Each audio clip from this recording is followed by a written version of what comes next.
Quero já convidá-los a abrirem as suas Bíblias no texto de Eclesiastes.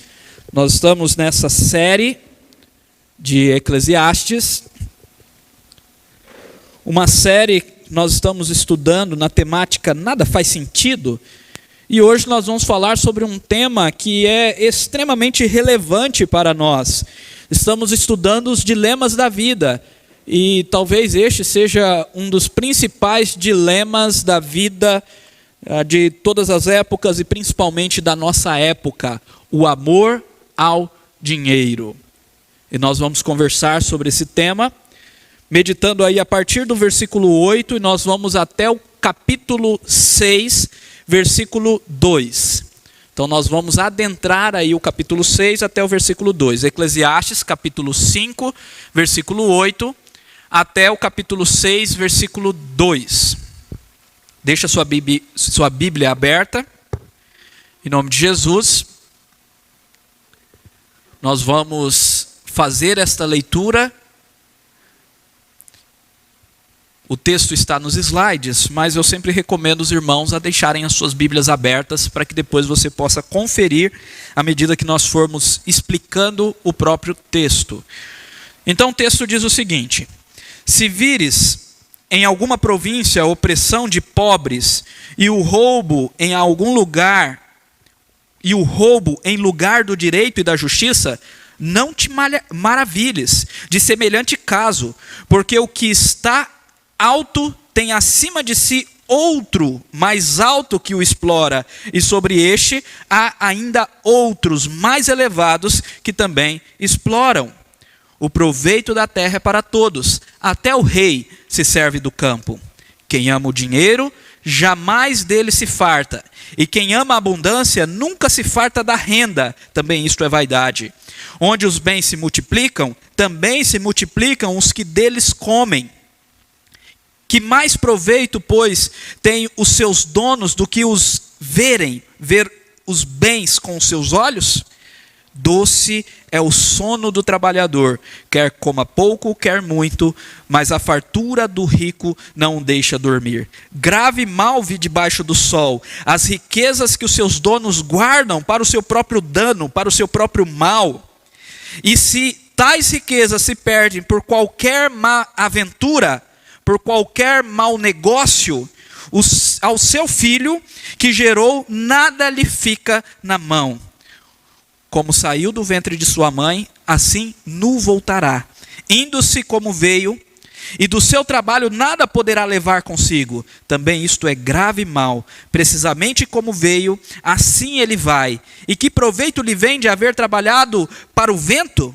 Nas trevas comeu em todos os seus dias, com muito enfado, com enfermidades e indignação. Eis o que eu vi. Boa e bela coisa é comer e beber e gozar cada um do bem de todo o seu trabalho, com que se afadigou debaixo do sol, durante os poucos dias da vida que Deus lhe deu, porque esta é a sua porção. Quanto ao homem a quem Deus conferiu riquezas e bens, e lhe deu poder para deles comer e receber a sua porção, e gozar do seu trabalho, isto é dom de Deus. Porque não se lembrará muito dos dias da sua vida, porquanto Deus lhe enche o coração de alegria. Agora, no capítulo 6, os 2 primeiros versículos. Há um mal que vi debaixo do sol e que pesa sobre os homens. O homem a quem Deus conferiu riquezas, bens e honra, e nada lhe falta de tudo quanto a sua alma deseja, mas Deus não lhe concede que disso coma. Antes, o estranho o come. Também isto é vaidade e grave aflição. Vamos orar mais uma vez, meus amados? Senhor Deus, em nome de Jesus, aplica a Tua palavra aos nossos corações. Transforma os nossos corações. Nos ajude a compreender este tema tão importante e sermos desafiados pelo Senhor. Amar o Senhor acima de todas as coisas. Em nome de Jesus. Amém. Amados, nessa reflexão, eu quero começar com um quadro, uma obra de arte. Esse quadro que está aparecendo aí, ele foi pintado em 1514. O nome dele é O Cambista e a Sua Mulher, e é de Quentin Moses, um nome um pouco estranho de se pronunciar. Nós vamos pronunciar só o Quentin, que é mais fácil. E esse pintor, ele é natural dos Países Baixos do Sul. Ele viveu em 1466 a 1530 e ele foi fundador de uma escola de pintura na Antuérpia, ali próximo da Bélgica. Quem conhece um pouco de geografia europeia, fica ali naquela região dos Países Baixos. Então, esse pintor, Quentin, ele pinta o Cambista e a Sua Mulher. Vocês talvez aí nos slides não consigam ver com tanta clareza, mas eu vou descrever algumas coisas dessa pintura. Aí nós temos o cambista, o agiota, contando o seu dinheiro, moedas de ouro, e a sua mulher ao seu lado com uma Bíblia ou um livro de oração em suas mãos, e ela está passando a folha deste livro, está até tendo uma gravura aí deste livro, e então ela passando a folha, os olhos dela não está para o livro de oração, mas está para a moeda que está na mão do cambista. E por que ele pintou essa imagem? Ele pintou essa imagem com o intuito de fazer aqui um contraponto entre a avareza, que é a idolatria ao dinheiro, tem nome, avareza. O avarento é aquele murrinha, mão de vaca, mão fechada, todos esses apelidos que se dão. É aquele que ama o seu dinheiro mais do que tudo, né, que passa nado no rio Araguaia e não molha o seu dinheiro. Esse é o avarento. Então o avarento, aquele que ama o seu dinheiro acima de tudo, versus aquele, uma devoção, uma oração, um livro de oração, um livro de devocional, ou a própria Bíblia, a adoração. Agora há um detalhe nessa imagem que vocês não vão conseguir ver aqui nos slides, ou aqueles que estão acompanhando online, mas depois em suas casas vocês pesquisem, o cambista e a sua mulher. Há um detalhe que há um espelho nessa imagem, bem pequenino, lá no cantinho, lá no final da imagem, e nesse espelho está ali um homem olhando pela janela. Alguns dizem que é o próprio Quentin, e ele está olhando na janela para uma igreja medieval. E ao olhar para a janela, essa igreja medieval, o formato da janela é um formato de cruz. Uau! Que imagem extraordinária. E o que ele está querendo dizer com isso? Eu vou citar aqui um outro pensador chamado Philip Graham, que diz: o artista, Quentin, está nos lembrando que na vida não devemos procurar qualquer satisfação no dinheiro. Presta atenção. Ele está nos lembrando que na vida não devemos buscar qualquer satisfação no dinheiro. Em vez disso, somos convidados a estender nossa mão para a cruz, onde Jesus deu a sua vida por todos os nossos pecados avarentos, e agarramo-nos em Jesus para encontrar toda a satisfação nele. Então ele está nos ensinando a olhar para a cruz, aonde Jesus pagou o preço de todos os nossos pecados avarentos, e para encontrarmos satisfação nele. Isso é extraordinário. Nós vamos chegar a esta conclusão aqui. Agora, meus irmãos, sem dúvida esse tema é extremamente relevante para nós hoje. Nós vivemos numa sociedade que idolatra o quê? O consumo, o capital. No capitalismo, a idolatria é a idolatria do dinheiro. E nós caímos nessa idolatria, gostamos do capitalismo, gostamos do consumismo, e caímos na idolatria. Na idolatria de querer viver em prol do que eu ganho. Querer ajuntar riquezas para mim. Sonhar acordado com riquezas e mais riquezas, com consumo e mais consumo. E este é um problema muito sério. E hoje nós vamos então sermos desafiados a não fazer isso. Ao contrário, a olhar para a cruz de Cristo e buscar saciedade ao nosso coração, e sempre é isso que nós temos aprendido ao longo dos estudos de Eclesiastes, buscar saciedade aonde e unicamente aonde nós podemos encontrar, que é em Cristo Jesus. Amém? Vamos lembrar aqui agora um pouco do que nós temos aprendido neste livro. A grande temática desse livro é isto, é olhar a vida num sentido terreno, debaixo do sol, e ver que grande inutilidade, que grande futilidade, que nada faz sentido se nós vivemos a vida para nós mesmos. E aí nós temos esse versículo que é básico, inclusive um versículo que tiramos o tema da nossa série, Que grande inutilidade, diz o mestre, que grande inutilidade, nada faz sentido. E na nossa versão, a Revista Atualizada, nós temos muito a expressão vaidade. Tudo é vaidade, correr atrás do vento. E vaidade significa vapor, sopro, vazio, fútil, inútil, sem sentido. É aquilo que vai, é aquilo que se dissipa rapidamente. Por isso sopro, vapor. O vapor sai, né, no ar e de repente se dissipa e acabou. Será que a nossa vida é pura vaidade? Será que ao viver nós vivemos em pura vaidade? É essa a pergunta que ele está fazendo numa perspectiva debaixo do sol. Então um termo que se repete muito, inclusive no texto que nós lemos, que é uma análise da vida na perspectiva humana e terrena. E depois ele coloca Deus, ele sempre coloca Deus. Mas ele vai analisando na perspectiva humana e depois ele vai colocar Deus nessa perspectiva para nos desafiar a mudarmos de atitude. Inclusive, nessa porção que nós lemos hoje, várias vezes aparece a expressão Deus, porque é algo muito sério. E então, ele usa também correr atrás do vento, que expressa o viver a vida sem propósito real e verdadeiro. Você vive a sua vida com propósito? Ou você tem a sensação, naquela tarde de sábado, naquela tarde onde está chovendo, o clima está meio estranho, você sente assim no fundo do seu coração, que vazio. Estou vivendo sem propósito para mim mesmo. Qual que é o propósito da minha vida?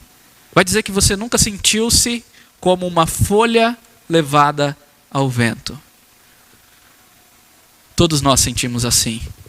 Será que estamos correndo atrás do vento?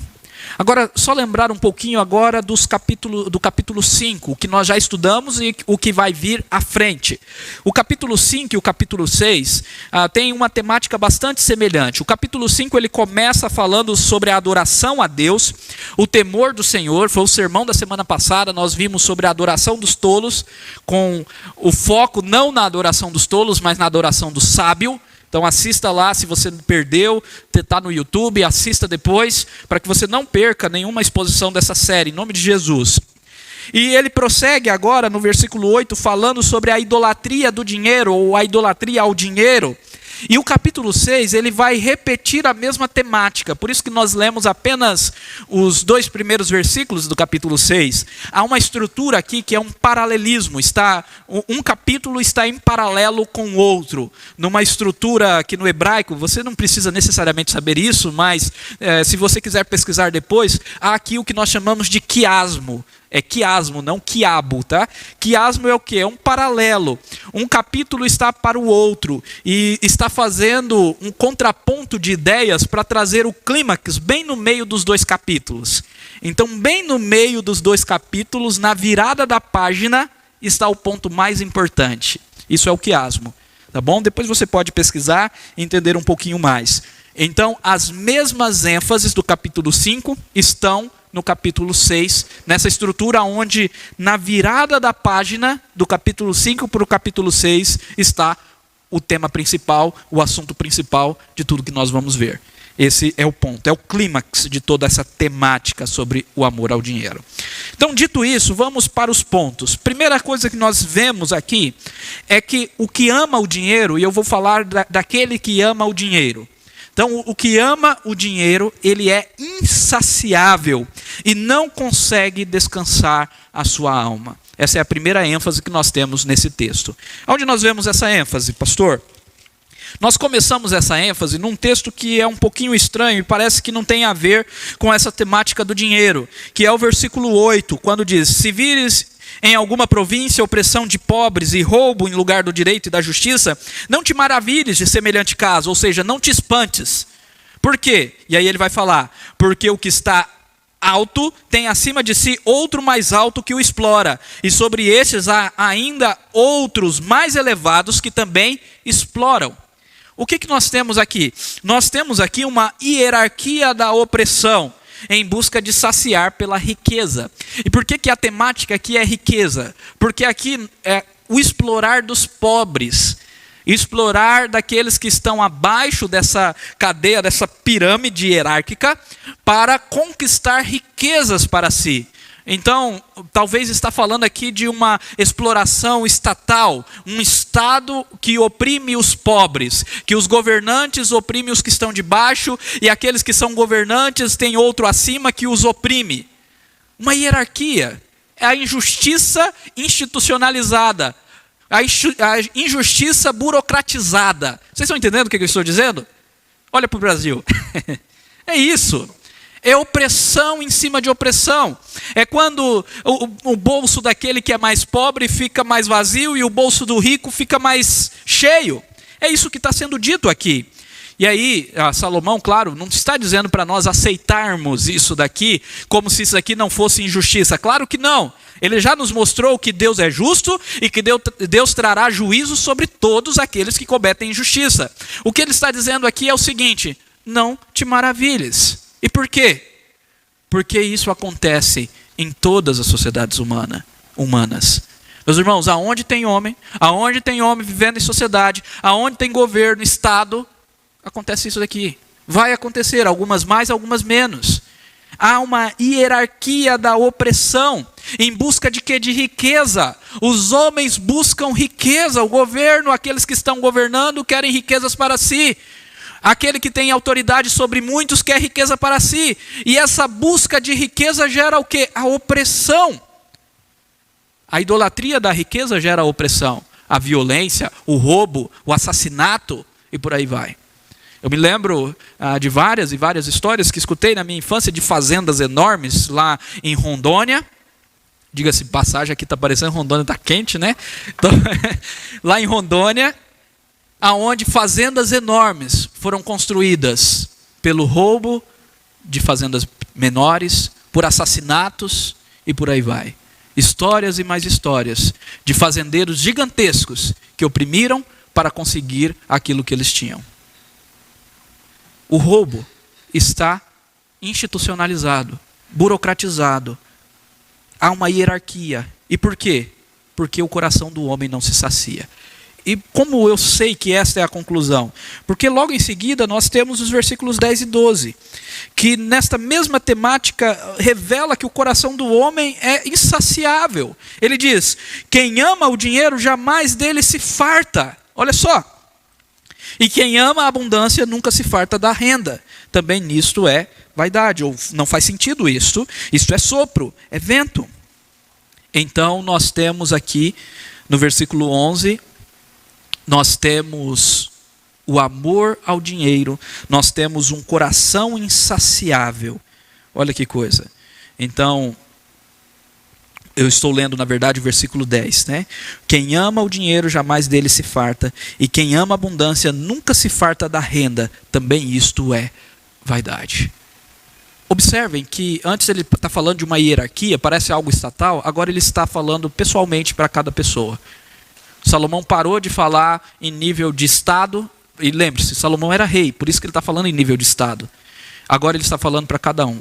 Ele está falando para você, indivíduo. Se você ama o dinheiro, você jamais vai se fartar dele. O coração do homem é insaciável. Come, come, come e nunca se sacia. É isso que ele está dizendo. E aí ele vai mostrar alguns argumentos contra este amor ao dinheiro, já aqui, mostrando esse coração insaciável. E ele diz, olha, uma vez que você ama o dinheiro e seu coração é insaciável, e se você adquire muito dinheiro, muita renda, se multiplicam os aproveitadores. Versículo 11. Onde os bens se multiplicam, também se multiplicam os que deles comem. Aqui talvez poderia ser a família, sim, não aproveitadores. Mas Salomão deve estar pensando, por causa dessa reflexão humana, não apenas de maneira positiva, a família vai comer ali dos bens daquele que se enriquece, mas ele está pensando de maneira negativa. Os aproveitadores, aqueles que querem comer daquilo que você ganha, aqueles que querem roubar aquilo que você tem, aqueles que querem se aproveitar de você. E Salomão era rei, o mais sábio e o mais rico. Então ele sabia bem o que ele estava dizendo. E ele continua então dizendo, na parte seguinte, em forma de pergunta: que proveito tem aos seus donos do que os verem, ver o seu bem com seus olhos? Essa pergunta ficou um pouco confusa aqui na nossa versão, mas eu trouxe outras traduções. Por exemplo, na NVI a pergunta é assim: Que benefício trazem os bens a quem possui, se não dar um pouco de alegria aos seus olhos? Então ele está perguntando qual é o benefício de você ter os bens, se não você ver que você tem os bens. E aí tem uma outra versão, uma versão chamada Jerusalém, que diz: que vantagem tem o proprietário, além de ficar sabendo que é rico? Então a pergunta aqui, uma pergunta retórica, uma pergunta num tom pessimista é: não é satisfatório saber que é rico? Então para que ser rico? Essa é a ideia que ele está argumentando. Se a riqueza não te pode saciar, se você é rico e os aproveitadores vão aproveitar de você, se existe uma hierarquia da opressão, se você é rico vai ter outro que vai te oprimir. Que proveito tem? Só para você saber que é rico? Que proveito há nisso? Entenderam a pergunta? E aí ele conclui com esse argumento que é muito forte. Os ricos não conseguem dormir. Ele diz no versículo seguinte: doce é o sono do trabalhador. E não é? É? Doce é o sono do trabalhador. Isso é maravilhoso. Quer coma pouco, quer muito. Mas a fartura do rico não deixa dormir. A gente poderia listar aqui N motivos, né? Por que que a fartura do rico não deixa dormir? Por causa da insegurança, do medo de alguém roubá-lo, matá-lo, sequestrá-lo, entre tantas outras coisas. A fartura do rico não deixa dormir. E ele está mostrando então que a riqueza, além de não saciar, ela também não traz descanso à alma. Eu lembro muito de um salmo maravilhoso, que é o Salmo 4, versículos 7 e 8. Esse Salmo 4 diz o seguinte: mais alegria pusestes no coração, no nosso coração, do que a alegria deles, quando lhes há fartura de cereal e de vinho. E aí ele conclui dizendo, versículo 8: em paz me deito e logo pego no sono, porque, Senhor, só Tu me fazes repousar seguro. Mais alegria o Senhor coloca no nosso coração do que no coração dos ímpios. Deles, quando lhes há fartura, muitas riquezas. Porque em paz me deito e logo pego no sono. O poder dormir não está em ter muito dinheiro. E aqui há uma falácia, né? Tem gente que pensa: eu preciso ser rico para conseguir descanso para a minha alma. Você já pensou isso? Eu preciso ter tanto dinheiro, porque aí eu vou conseguir descansar e não vou ficar preocupado com as contas. O texto está dizendo: isso é mentira, isso é vaidade. Não é assim que funciona. A riqueza não traz descanso para a alma. Somente Deus traz descanso para a nossa alma. Entenderam? Agora, o segundo ponto, vamos já pular aí para o segundo ponto. O que ama o dinheiro acumula para o seu mal e vive em trevas seus dias. Então, primeiro, o que ama o dinheiro tem um coração insaciável e não encontra descanso no seu dinheiro. Em segundo lugar, o que ama o dinheiro vira um acumulador, né, de dinheiro, claro, de bens, mas ele acumula para o seu mal, para a sua ruína, para a sua desgraça, para a sua infelicidade, e vive em trevas os seus dias. Olha o que diz aí o versículo 13. Grave mal vi debaixo do sol. Debaixo do sol, grave mal. Uma perspectiva humana, claro. E qual que é o grave mal? As riquezas que os seus donos guardam para o próprio dano. Isto é, as riquezas que são acumuladas para a própria infelicidade, para a própria desgraça. E por que as riquezas acumuladas aqui geram desgraça? Ele vai listar, a partir do versículo 14, ele vai dizer uma situação onde alguém guardou muita riqueza. Imagine alguém que se tornou aí milionário, e então ele entra num mau negócio e perde tudo. Isso é um mal terrível. Perdeu tudo. Perdeu seu coração. Meus irmãos, não é 1, 2 ou 3 apenas casos de suicídios em tempos de grande depressão, em tempos onde a crise financeira se instaurou. Nós tivemos um caso no Brasil, eu já citei algumas vezes aos irmãos, onde um dono de uma empresa, de uma indústria de sofá lá de São Paulo, se suicidou depois de despedir 200 funcionários. E se você for pesquisar, a Grande Depressão que houve nos Estados Unidos ainda neste século XXI, né, alguns anos atrás, uma década atrás, muitos, não são poucos, muitos empresários ricos se mataram. Por quê? Grande mal, ruína para si, perderam tudo, porque o seu coração estava na riqueza. Porque o seu coração estava no dinheiro.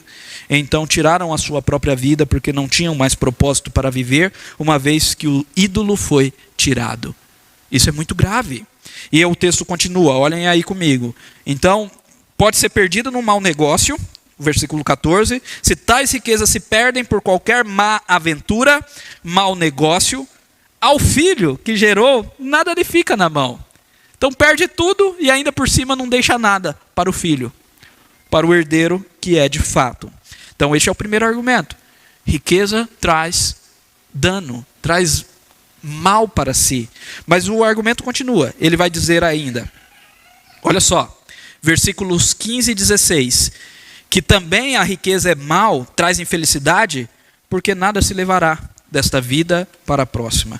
Versículo 15, como saiu do ventre de sua mãe, assim nu voltará, indo-se como veio, e do seu trabalho nada poderá levar consigo. Também isto é grave mal. Precisamente como veio, assim ele vai. E que proveito lhe vem de haver trabalhado para o vento? Olha só, meus irmãos, como chegou a este mundo, não vai. Nós não vamos levar nada. Então para que acumular? Para que viver uma vida acumulando algo que nós não vamos levar? É mais ou menos isso que Paulo diz a Timóteo lá no capítulo 6, versículo 7, porque nada temos trazido para o mundo, nem coisa alguma podemos levar para dele.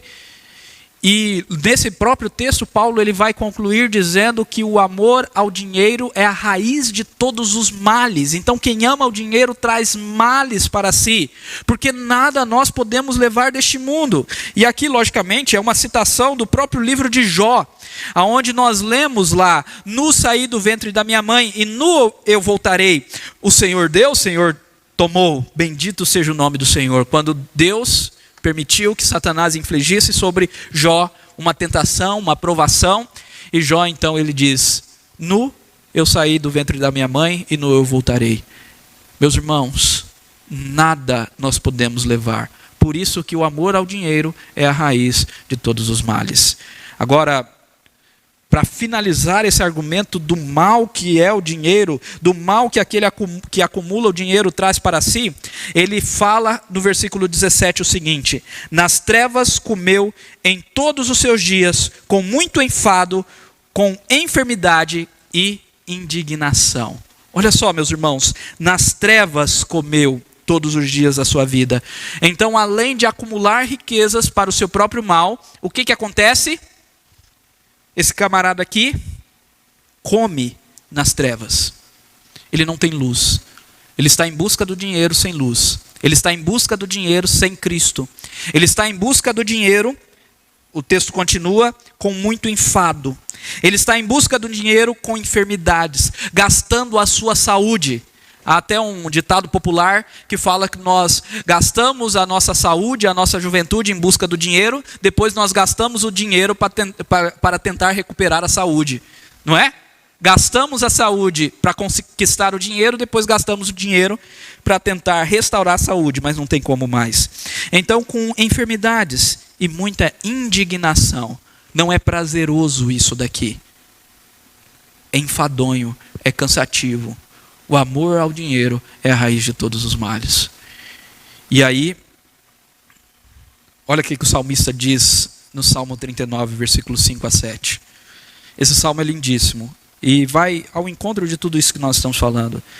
Deste aos meus dias o cumprimento de alguns palmos, à tua presença, o prazo da minha vida é nada. Na verdade, todo homem, por mais firme que esteja, é pura vaidade. É sopro, é vento. Com efeito, passa o homem como uma sombra. A nossa vida é sombra. Os nossos dias são passageiros aqui. Nós não sabemos o que acontecerá amanhã, meus irmãos. E por isso o homem é em vão, é inútil, é fútil, sem propósito nenhum, em vão se inquieta, amontoa tesouros e não sabe quem os levará. E aí o salmista pergunta, e eu, Senhor, que espero? E ele mesmo responde: tu és a minha esperança. Nós vamos tentar concluir dessa forma deste salmo aqui. Mas antes, vamos ver o terceiro ponto. Então, já vimos que o dinheiro, aquele que ama o dinheiro é insaciável, que o dinheiro é um mal, traz um mal àquele que o acumula. E outra coisa, quem ama o dinheiro recebe o juízo de Deus e não desfruta da sua riqueza. O capítulo 6, ele vai falar sobre o juízo de Deus de uma maneira muito forte. E já aqui nos versículos 1 e 2, nós vemos esse juízo sendo imposto aos homens. Quando o texto diz que vi um grande mal, há ainda um mal que vi debaixo do sol e que pesa sobre os homens. O termo pesar aqui traz a ideia da mão de Deus pesando sobre os homens. É juízo que ele está dizendo. Então o termo pesar aqui, a conotação que os irmãos precisam entender é a conotação do juízo. Então nós temos o quê? O juízo de Deus sendo imposto, sendo derramado àquele que ama o dinheiro. E qual é esse juízo? Olha que interessante. O juízo de Deus é conceder riqueza. Como assim? Deus está trazendo juízo, concedendo riqueza? É exatamente isso. Olha só. O homem a quem Deus conferiu riquezas, bens e honra, não apenas a riqueza, bens, muitos bens, que também é riqueza, e honra, e nada lhe falta de tudo quanto a sua alma deseja, mas Deus não lhe concede que disso coma. Antes o estranho o come, e também isto é vaidade e grande aflição. Vocês estão entendendo? Então é juízo de Deus. Aqui tem uma citação de C.S. Lewis que eu gosto muito, que fala que Deus dá como juízo aquilo que os homens querem como prazer.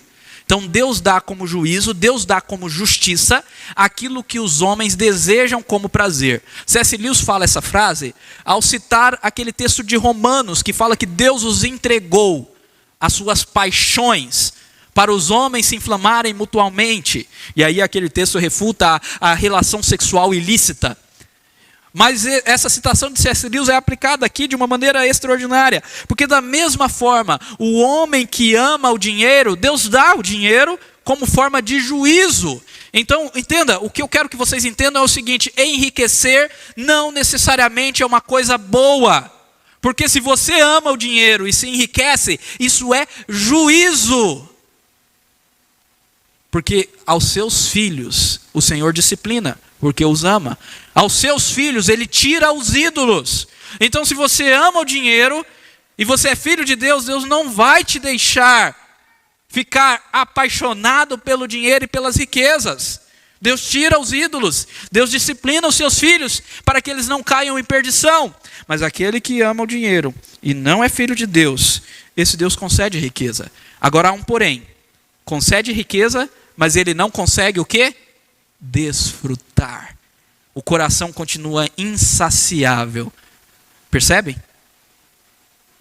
Ele tem riqueza, mas ele não desfruta. Sempre quando você faz algo como ídolo, você não vai conseguir desfrutar. Aquilo não vai te saciar. E meus irmãos, pode ser qualquer coisa.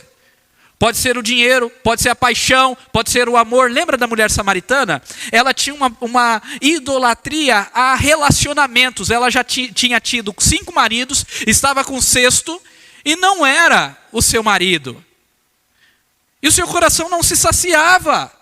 Ela não conseguia desfrutar de paz. Ela sempre ficava trocando de relacionamento a relacionamento. Então se você idolatra o amor, se você idolatra a aprovação do outro, você sempre vai esperar o aplauso do outro e isso também não vai te saciar. Toda a idolatria vai te comer vivo. Isso é juízo. Então tome cuidado. Enriquecer às vezes não significa bênção do Senhor, significa juízo do Senhor. E olha, meus irmãos, aqui a gente precisa sim, sem dúvida alguma, refutar a teologia da prosperidade, que acha que Deus nos salva para nos fazer ricos. Isso não é uma verdade bíblica. A Bíblia nos diz que Deus nos salva para nos fazer servos dele. Mas ao ímpio, ao que ama o dinheiro, Deus dá a riqueza como juízo. Jesus ele conta uma história de um homem que recebe o juízo de Deus. Ele era rico, muito rico, e ajuntou para si tesouros, e colocou os seus tesouros em despensas, em lugares onde ele guardaria ali por muitos e muitos anos e poderia desfrutar. E Jesus então vira para este homem e diz: louco, esta noite pedirão a tua alma, e o que tens, para quem será? Assim é o que entesoura para si mesmo e não é rico para com Deus. É juízo, louco. Essa noite pedirão a sua alma. E quem vai desfrutar do seu dinheiro? Quem vai comer do seu dinheiro? É assim aqueles que entesouram para si e não é rico para com Deus. Isso é muito triste. Agora, lembra do sanduíche lá? Lembra da virada da página? Está o clímax entre o capítulo 5 e o capítulo 6, bem no meio. Então, bem no meio, aqui nos versículos 18, 19 e 20, nós temos o clímax de todo este sermão, que é a bondade do Senhor, a alegria que Ele dá para aqueles que podem desfrutar do bem do seu trabalho. Olha só, eis o que eu vi, boa e bela. O discurso mudou. O discurso é outro aqui. Ele está dizendo agora é boa e bela. E o que é boa e bela coisa? O que é bom e belo? O comer e beber e gozar cada um do bem do seu trabalho. Com que se afadigou. O trabalho é uma fadiga, é cansativo. Mas é bom desfrutar daquilo que Deus deu para nós debaixo do sol. Durante os poucos dias da nossa vida, que são poucos mesmo. Porque esta é a sua porção. E olha, ele não exclui aqui o rico, mas o rico de uma outra perspectiva. O rico é aquele que Deus enriqueceu e que não ama o dinheiro. Ele diz, quanto ao homem a quem Deus conferiu riquezas e bens, e lhe deu poder. Olha só, é Deus que dá poder. O que ama o dinheiro, Deus não dá este poder de desfrutar da sua riqueza. Mas o que não ama, esse tem poder. Deus concedeu poder para deles comer e receber a sua porção e gozar do seu trabalho. Isto é dom, é dádiva, é graça de Deus. Ao que ama o dinheiro e tem um coração idólatra, Deus dá riqueza e ele não se sacia. Agora, o que não ama dinheiro, ele pode até ser rico, e sendo rico, Deus permite graciosamente que ele desfrute do dom do seu trabalho, da porção do seu trabalho. E aí o versículo 20, que é um versículo que é um pouco confuso, mas eu vou explicá-lo, porque não se lembrará muito dos dias da sua vida, porquanto Deus lhe enche o coração de alegria. Eu vou ler em outra porção, essa porção é melhor. O texto diz, desse modo o homem não se preocupa demais com a sua vida fugaz, porque Deus o mantém ocupado na alegria do seu coração. Estão entendendo? Então, este homem que tem o prazer no Senhor e que pode desfrutar daquilo que Deus dá, sem avareza, sem mesquinhez, desfruta, dá generosamente e Deus o agracia com muito mais. Este homem, ele desfruta e se alegra na vida e ele não fica preocupado com o roubo, ele não fica preocupado com a opressão, ele não fica preocupado sem dormir. Por quê? Porque Deus o mantém ocupado com alegria no coração. É isso que o texto está dizendo. A preocupação da vida é suprimida. Por quê? Porque Deus dá, e é graça de Deus, alegria a este homem que é generoso, que não é avarento e mesquinho. Uau! Ficou entendido? Deu para entender? Agora, pastor, o amor ao dinheiro é idolatria? É sim, meus irmãos. E esse é o grande ponto deste texto. E talvez você esteja pensando, mas aqui está no Antigo Testamento, o Novo Testamento não fala sobre isso. Ao contrário.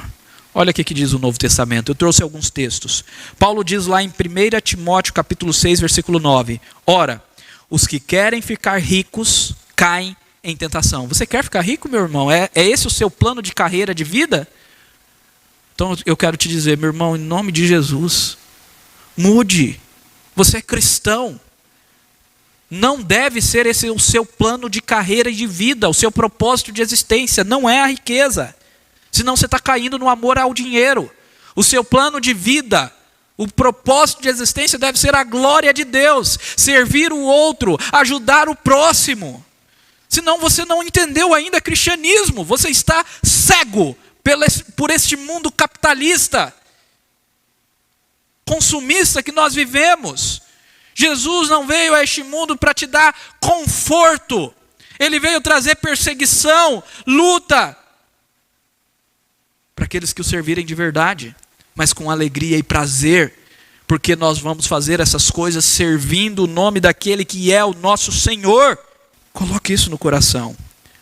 Quem quer ficar rico cai em tentação e cilada, e muitas concupiscências, desejos pecaminosos, insensatos e perniciosos, os quais afogam os homens na ruína e perdição. Está mais claro do que isso? O que é o amor ao dinheiro? É a raiz de todos os males. Ruína, perdição, concupiscências insensatas e perniciosas, cilada, tentação. Isso é Paulo. Agora olha o que Jesus fala. Tem a passagem da semeadura, que é a passagem onde o semeador ele sai a semear a semente, que é a palavra de Deus. Jesus é o semeador, e ele está semeando esta semente, que é a palavra de Deus, e essa semente cai em diversos terrenos diferentes. E apenas em um terreno cresce e frutifica. Agora eu quero trazer apenas o terreno aqui entre os espinhos. Olha só, o que foi semeado entre os espinhos é o que ouve a palavra, porém os cuidados do mundo e a fascinação das riquezas sufocam a palavra e fica infrutífera. O que Jesus está dizendo aqui? Jesus está dizendo que a fascinação, o amor ao dinheiro, impede que a palavra frutifique em seu coração. E, meus irmãos, aqui ele está dizendo simplesmente que aquele que ama o dinheiro não é salvo, porque somente o terreno que frutifica é o terreno do coração salvo, daquele que verdadeiramente recebeu a palavra e foi salvo. Os outros terrenos, eles estão condenados, porque não receberam a palavra. E este em específico não recebeu por quê? Porque o dinheiro é um espinho venenoso que sufoca a palavra. Uau, isso é forte. E aí Jesus também diz em Mateus 6, 24, ninguém pode servir a dois senhores, porque ou há de aborrecer um e amar o outro, ou se devotará a um e desprezará ao outro. Não podeis servir a Deus e às riquezas. Está claro? Vocês não podem servir a Deus e às riquezas, a Deus e o mamon, a Deus e o capital, a Deus e o consumismo. Não pode. Não pode. É Jesus que está dizendo, meus irmãos. Eu só estou replicando uma palavra que Jesus nos diz. E aí Jesus também nos diz algo maravilhoso. Em Mateus capítulo 6, é o mesmo capítulo, um pouquinho antes desse texto do versículo 24, desde o versículo 19 ele diz assim: olha, não ajuntais tesouro aqui na terra, onde a traça e a ferrugem corrói, mas, olha só, ajuntai para vós outros tesouros no céu, onde traça nem ferrugem corrói, onde ladrões não escavam, nem roubam, porque onde está o teu tesouro, aí também estará o teu coração. Meu querido irmão, aonde está o seu coração? E aí agora eu quero só responder uma última pergunta para a gente concluir. Como eu posso ajuntar tesouro nos céus? Reinaldo, como nós podemos ajuntar tesouros nos céus? Como, Diogo, nós podemos ajuntar tesouros nos céus? Como, Wallace? Somente através de Jesus. Somente através daquele que, sendo rico, fez-se pobre por amor de nós, para que pela sua pobreza vos tornasseis ricos. É Paulo que está dizendo isso em 2 Coríntios capítulo 8, versículo 9. Ele diz: pois conheceis a graça, a bondade, a misericórdia, o dom gratuito de Jesus Cristo. Vocês conhecem que Jesus, sendo rico, se fez pobre por amor de nós, para que pela sua pobreza nós nos tornássemos ricos. Como nós podemos vencer a avareza olhando para aquele que não é avarento? Como nós podemos vencer a mesquinhez olhando para aquele que não é mesquinho? Como nós podemos vencer a idolatria do dinheiro olhando para o autor e consumador da fé, que suportou a cruz, que se fez homem, que se humilhou para nos salvar, para nos redimir da nossa avareza? Como nós podemos olhar para Ele e continuar querendo para nós, apenas para nós, e não conseguir ajudar, e não conseguir ser generoso, e viver uma vida enfadonha em busca de dinheiro? O texto diz: Cristo fez-se pobre para que pudéssemos ter a verdadeira riqueza. E meus irmãos, aqui, para que nós nos tornássemos ricos, tira da sua mente que Cristo, Ele está aqui para te dar um Corolla no final do ano, para te dar uma Hilux, para te dar um apartamento, uma casa lá no Alphaville. Não, meus irmãos, não é isso que o texto está dizendo. O texto está dizendo que a riqueza é a verdadeira riqueza, que o ladrão não pode roubar, que a ferrugem não pode corroer. Não é ouro nem prata. Aleluia. É essa a verdadeira riqueza. Eu não estou dizendo que Jesus não pode nos agraciar com essas coisas. Claro que pode, mas esse não é o foco. Na cruz, nós somos resgatados pelo amor de Cristo da idolatria e da avareza. Na cruz, nós somos feitos filhos e herdeiros da herança incorruptível da vida eterna. Aleluia. Tudo pela sua graça. Quando arrependidos, nós cremos nele. É de graça. É presente de Deus para nós. Então, meu querido irmão, essa é a única aplicação que eu vou trazer hoje. Diante de tudo que nós falamos, renuncie hoje o seu amor ao dinheiro e se entregue a Cristo. Seja sincero com você mesmo. Meus irmãos, todos nós caímos nessa idolatria nessa nossa época. Todos nós estamos em busca talvez de um sonho semelhante ao que chamamos de sonho americano, que é prosperidade, autorrealização no nosso emprego, na nossa faculdade, no nosso empreendimento, para termos conforto. Jesus está dizendo: dependa de mim unicamente. Renuncie o seu amor ao dinheiro.